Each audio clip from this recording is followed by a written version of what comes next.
ఉన్న బంగారాన్ని విడిపించి ఆ రోజు ఆన్లైన్ రేటుకే మేము కొంటాం. Sharma gold company.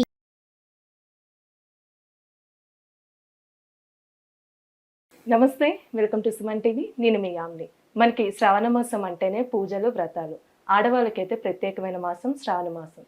అయితే ఈ శ్రావణ మాసానికి సంబంధించిన కొన్ని విషయాల గురించి మనకి తెలియచేయడానికి ప్రస్తుతం మనతో ఉన్నారు ప్రముఖ ఆధ్యాత్మికవేత్త, ప్రముఖ జ్యోతిష వాస్తు పండితులు బ్రహ్మశ్రీ చేదియం కిరణ్ శర్మ గారు ఉన్నారు. గురుగారితో మాట్లాడి ఆ విషయాల గురించి అడిగి తెలుసుకుందాం. నమస్కారం గురుగారు. నమస్తే అమ్మ. అఖండ ఐశ్వర్యవతి భవ. గురుగారు, మనకి ఈ నెలలో 2 శని త్రయోదశులు రాబోతున్నాయండి. ఆ రోజు కొంతమంది శని బాధలతో ఉన్న వాళ్ళు ఉంటారు, కొన్ని రాశుల వారికి కూడా ఉందండి. వారికి సంబంధించిన పరిహారం అంటూ ఏం చేసుకుంటే మంచిది? అంటే విశేషంగా మనకి శ్రావణ మాసంలో 2 శనిత్రయోదశి రావడం ఒక విశేషం. అంటే దాదాపుగా ఒకటే వస్తుంది, కానీ ఈసారి 2 శనిత్రయోదశి రావడం అనేది చాలా విశేషంగా చెప్పబడుతోంది. తప్పకుండా మీరు శనిత్రయోదశిని అవకాశాలు వినియోగించుకోవాలి. ఇందాక మనకు అప్పటి ఒక ఎపిసోడ్లో చెప్పాను, పండగల సమాహారం శ్రావణ మాసం అని. ఇది కూడా ఒక పండగ మనకి. శ్రావణ మాసంలో 2 శనిత్రయోదశి రావడం అనేది కూడా మనకి విశేషమైనటువంటి ఫలితాన్ని కలిగిస్తుంది. ముఖ్యంగా మీరు గుర్తుపెట్టుకోండి, శనిత్రయోదశి రోజున ప్రదోష కాలంలో ఎవరైతే పూజ చేస్తారో అది మంచిది. స్వామి మొన్న ఎపిసోడ్ కూడా చెప్పారు, ప్రదోష కాలం అన్నారు. ప్రదోష కాలం అంటే ఏమిటి మీరు ప్రశ్నించవచ్చు నన్ను. ఈ ప్రదోష కాలం అంటే ఏమిటంటే సూర్యాస్తమయానికి 40 నిమిషాల ముందు ప్రదోష కాలం. ఇది శివుడికి అత్యంత ఇష్టమైనటువంటి సమయం. అందుకే మీరు మాస చతుర్దశి రోజు కూడా, అంటే మాస శివరాత్రి అంటారు, మాస శివరాత్రి రోజు కూడా మీరు ప్రదోష కాలంలో పూజ చేస్తే శివుడు తొందరగా ప్రసన్నమవుతాడు. ఎందుకు? ఆయన భక్తుల వైపే చూస్తున్నప్పుడు. అంటే మిగతా సమయంలో చూడడా అని అడగండి. ఆ టైంలో ఆర్తిగా భక్తుల్ని తొందరగా చూస్తుంటాడు ఆయన. అంతకు ముందు ఏం చేస్తాడంటే ధ్యానంలో ఉంటాడు, భార్య చెప్పి వింటాడు, ఇంకోరు చూడాలి, లయకారకుడు, లయ చేస్తాడు. కాబట్టి ప్రదోష కాలంలో భక్తులని మాత్రమే దృష్టి పెడతాడు. కాబట్టి ప్రదోష కాలంలో పూజకి ఎక్కువ ఫలితం ఉంటుంది. ఇది విశేషం. ఇక శనిత్రయోదశి విషయంలోకి వచ్చేస్తే, మీరు శనివారం రోజున వచ్చేటువంటి త్రయోదశికి శనిత్రయోదశి అని అర్థం. శనివారం రోజున శనినే శనిత్రయోదశి అంటారు. మరి ముందుగా మీరు ఇందాక రాష్ట్ర గురించి అడిగారు. ఇప్పుడు కర్కాటకము, మకర, కుంభ, మీనాలకి, వృశ్చిక రాశి వారికి, ఈ 5 రాశుల వారికి విపరీతమైనటువంటి ఆర్థిక ఇబ్బందులు, అనారోగ్య బాధలు ఇవి ఎక్కువగా ఉన్నాయి ఈ మధ్య. ఈ 5 రాశుల వారికి ఎక్కువ ఉన్నాయి. కొంతవరకు వృశ్చిక రాశి వారికి పర్లేదు, కానీ కొంతమంది వృశ్చిక రాశి వారికి విపరీతమైనటువంటి టెన్షన్స్ ఉన్నాయి. రెండవది అనవసర తప్పిదాలు, స్వయం కృతాపరాధాలకు ఎక్కువగా అవకాశం ఇస్తున్నారు మకర, వృశ్చిక రాశి వాళ్ళు. ఈ మకర, వృశ్చిక రాశి వాళ్ళు బాగా వినండి. మకర, వృశ్చిక రాశి వాళ్ళు స్వయం కృతాపరాధాలు ఎక్కువ చేసుకుంటున్నారు. కోపం వల్ల, అనాలోచన నిర్ణయాల వల్ల, ఇతరుల మీద డిపెండ్ అవసరం వల్ల. రెండవది అనవసర వ్యక్తులతో వాగ్వివాదాల వల్ల వీళ్ళు స్వయం కృతాపరాధాలు కొని తెచ్చుకుంటున్నారు. వాళ్ళంతా వాళ్ళే అంటే స్వయం కృతాపరాధం, ఇంకా వాళ్ళకి సెల్ఫ్ ప్రాబ్లం అది. కానీ కర్కాటక, కుంభమీన రాశుల వారికి ఇతరుల వల్ల అనర్థం. వీళ్ళు అమ్మ అంటే కూడా అవతల బూతులా కనబడుతుంది. అటువంటి సిచ్యువేషన్ వీళ్ళు కనబడుతుంది. కాబట్టి 5 రాశుల వారు ఖచ్చితంగా మీరు చేయాల్సింది శనిత్రయోదశి వ్రతాన్ని, అంటే శనిత్రయోదశి పూజల్లో పాలు పంచుకోవాలి. ఏం పూజ చేయాలి ఆ రోజు? శనీశ్వరుడికే పూజ చేయాలి. ఇక్కడ చాలా మందికి, అంటే మీరు అడగకపోయిన ఒక ప్రశ్నకు సమాధానం, స్వామి నవగ్రహాలకు తిరిగిన తర్వాత ప్రధాన దేవాలయానికి వెళ్ళకూడదా, కాళ్ళు కడుక్కొని వెళ్ళాలా, వెళ్ళొద్దా అని కూడా సందేహం. కాబట్టి అక్కడ భగవంతుడితో సమానమైన వాళ్ళు నవగ్రహాలు. నవగ్రహాలు ప్రత్యేకంగా వాళ్ళకేమి ఏదో అంటరాని వల్ల బయట ఏం పెట్టలేదండి, అలాంటిది ఏం జరగలేదండి. ఆ దేవాలయ ప్రాంగణ వాళ్ళు ఉంటారు కాబట్టి వాళ్ళు కూడా భగవంతుడు నిర్ణయించినటువంటి దేవతలు, వాళ్ళ దిక్పాలకులా ఉంటారు వాళ్ళు.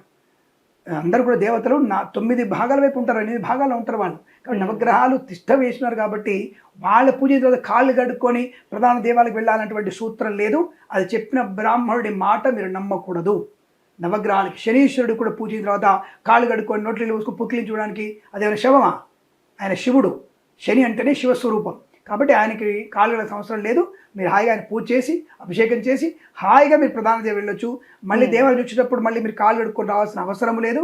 కాబట్టి హాయిగా మీరు ప్రధాన దేవి ఇంటికి రావచ్చు, ఇంటి కాళ్ళు కడుక్కోవాల్సిన అవసరం లేదు. గుర్తుపెట్టుకోండి.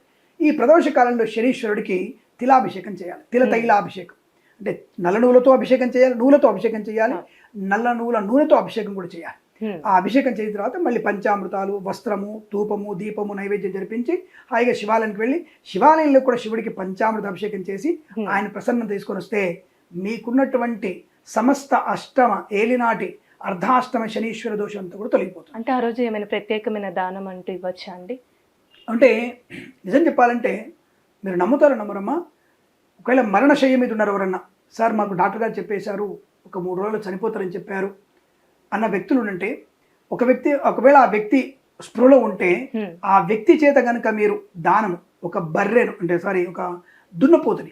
ఒక దున్నపోతునిగా దానం ఇప్పగలిగితే మరణానికి కూడా మనం పోస్ట్ పోన్ చేసుకోవచ్చు.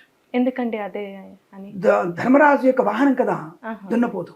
ఆ దున్నపోతు దానం ఇస్తే మన మరణాన్ని పోస్ట్ పోన్ చేసుకోవచ్చు. మరణం తప్పించుకోవడం దుస్సాధ్యం, ఎవరికి సాధ్యం కాదు. అవతార పురుషుడు తప్ప మనకి ఎవరికి అసాధ్యం, మరణం తథ్యం. కానీ మరణాన్ని పోస్ట్ పోన్ చేసుకోవచ్చు. 3 రోజులు చనిపోతా అన్న వ్యక్తి దాదాపుగా మరొక 4 సంవత్సరాలు హాయిగా జీవించవచ్చు. ఒకవేళ మీరు ఇవ్వగలిగితే, అంటే మీరు దానం అన్నారు కూడా చెప్తున్నాను నేను, అది ఇమ్మని చెప్పడం నా ఉద్దేశం కాదు. దున్నపోతు దానం ఇవ్వగలిగితే చాలా విశేషం. అంటే అదొక, అంటే శనీశ్వరుడు యొక్క పూర్తి స్థాయి నెగిటివ్ ఎనర్జీ పోగొట్టుకోవడానికి ఉపయోగపడుతుంది. ఇక రెండవది, ఇనుప పాత్రలో నల్ల నువ్వులు, నల్ల వస్త్రము, నువ్వుల నూనె, ఉప్పు, బూడిద గుమ్మడికాయ, పండు గుమ్మడికాయ, పత్తి గింజలు, అంటే గింజల పత్తి ఉంటుంది, అంటే గింజలతో కానీ పత్తి ఉంటుంది. ఈ పదార్థాలన్నీ కూడా ఒక ఇనుప మూకుల్లో పెట్టి బ్రాహ్మణుడికి దానంగా ఇచ్చినట్టయితే తప్పకుండా మీకు శనీశ్వరుడు యొక్క సంపూర్ణ అనుగ్రహాన్ని పొందుకునే అవకాశం ఖచ్చితంగా ఉంటుంది. ఇటువంటి ఈ శనిత్రయోదశి పూజల వల్ల మీరు ముఖ్యంగా గుర్తుపెట్టుకోండి, కొంతమందికి, అంటే ముఖ్యంగా మేషరాశి వాళ్ళు, వృశ్చిక రాశి వాళ్ళు కూడా ఈ మేకపోతును దానం ఇస్తే కూడా చాలా మంచిదని శాస్త్రంలో చెప్పబడింది. మీకు వీలైతే మేకపోతుని, అంటే నల్ల మేకపోతుని కూడా దానంగా ఇచ్చే ప్రయత్నాన్ని చేయండి. మరి దానం తీసుకున్నవాడు కొట్టి దాన్ని చంపి తినమని చెప్పలేదండి, దాన్ని పోషించమని చెప్పారు. అంటే జీవ పోషణ చేయమని చెప్పారు కాబట్టి అలా పోషణ చేసే ప్రయత్నాన్ని చేస్తే సంపూర్ణ శనేశ్వర పీడా తొలగిపోతుంది. శ్రావణ మాసంలో మీకు 2 సార్లు శనిత్రయోదశి వచ్చింది కనుక శనిత్రయోదశిని ఉపయోగించుకోండి, తప్పకుండా అనుకూలవంతుల ఫలితం. అలాగే మరి శనిత్రయోదశి నా కూతురికి బాలేదండి, నా కొడుకు బాలేదు, కొంతమంది జాతకంలో కూడా బాలేదు, మాలుడు గారికి బాలేదు, మా వాళ్ళందరూ అమెరికాలో ఉంటారు, మరి ఇక్కడ మేము చేయవచ్చా? ఇది సందిగ్ధ చాలా ఉంటాయి అనుమానం. వాళ్ళ బదులు మనం చేయొచ్చా? తప్పకుండా సంకల్పంలో నా యొక్క అల్లుడు గారు లేదా నా కూతురు యొక్క, నా కుమారుడు యొక్క అని సంకల్పం చెప్పుకొని వాళ్ళ గురించి ప్రతినిధిగా మీరు ఈ కార్యక్రమాలు చేయవచ్చు. దానివల్ల శుభ ఫలితం. అంటే మీరు దానం అన్నాడండి, అంటే అలాంటివి కాకుండా వేరే ఏమైనా దానం చేయొచ్చా? ఇయ్యలేని వాళ్ళు ఉంటారు కదండి, అలాంటి ఒకటి విషయం గుర్తుపెట్టుకోండి, నల్ల నువ్వులు ఇవ్వడానికి సాధ్యం అవుతుంది కదమ్మా. ఒక నల్ల నువ్వులు, ఒక 1/2 కిలో నల్ల నువ్వులు ఇవ్వడానికి సాధ్యం అవుతుంది కదా, అది ఇచ్చుకుంటే చాలు. లేదు అది కూడా ఇవ్వలేమండి, మా చేత కాదు అనేటువంటి వ్యక్తులకి తూర్పుకు అభిముఖంగా, అంటే ఈస్ట్ వైపు ఫేసింగ్ పెట్టేసి హాయిగా బాస్కెట్లు, అంటే తెలంగాణలో చక్ల ముక్కలం వేసుకోమంటారు, లేదా ఆంధ్రలో బాస్కెట్లు వేసుకోమంటారు కదా, ఆ బాస్కెట్లో చక్ల ముక్కలం వేసుకొని హాయిగా కూర్చొని తూర్పుకు అభిముఖంగా ఉంటూ మీరు కొన్ని 100 మంది శనిదోషం ఉన్న వ్యక్తులకి, కొన్ని లక్షల మందికి వాళ్ళ పేర్ల మీద సువర్ణ దానం, బంగారము దానం, వెండి దానము, నువ్వుల దానము, ఇనుప మూకుడు దానం, ఇళ్ళు దానము, ఈ దున్నపోతు దానం, అలాగే మేకపోతు దానం ఇస్తున్నట్టుగా ధ్యానం చేయండి. అంటే వాళ్ళకందరికి కొన్ని లక్షల మంది పేరు మీద కొన్ని 100 మంది బ్రాహ్మణులకి మీరు స్వయంగా మీ చేతుల నుంచి దానం ఇస్తున్నట్టుగా ధ్యానం చేయండి. ధ్యాన దానం వల్ల కూడా మీకు అద్భుతమైనటువంటి శుభయోగాలు ఉంటాయి.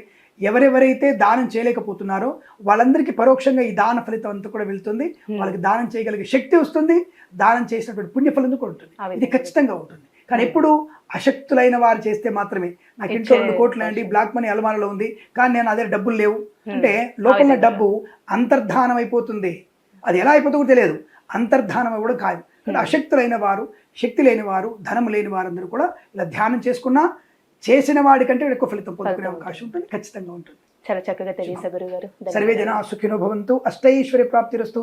ప్రేమతో మీ కిరణ్ శర్మ. సుమన్ టీవీలో మీ పర్సనల్ అండ్ బిజినెస్ ప్రమోషన్స్ కోసం కింది నెంబర్కి కాంటాక్ట్ చేయండి.